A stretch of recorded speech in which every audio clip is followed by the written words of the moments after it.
இன்றைக்கு உங்களுக்கு பெற்றோர் உங்களுக்கு சொல்றேன், உங்க வேலை என்ன வேலை? உங்க ஆடுகளையும் ஆட்டுக்குட்டிகளையும் பாதுகாக்க வேண்டியது உங்களுடைய வேலை. எத்தனை பேர் ஒத்துக்கிறீங்க? அப்படிதானே?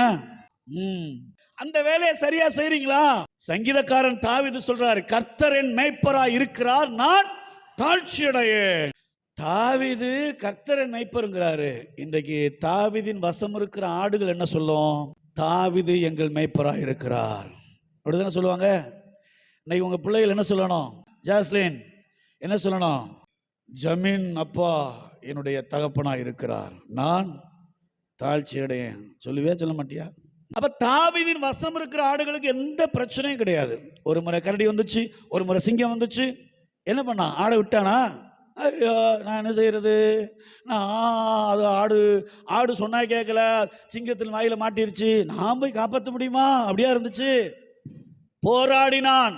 நம்ம இன்னைக்கு எல்லாரும் நம்ம முடியாது, அப்படியே அதுக்கு ஒரு கதை கட்டும். கர்த்தருடைய சித்தம் நடக்கட்டும், தேவை சித்தம் நடக்கட்டும்.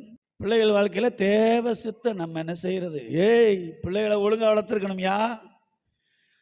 கோளாரா போன பிறகு தேவை சித்தமா? என்ன ஆளு நீ? தேவை சித்தம். சோத்திரம் சோத்திரம்.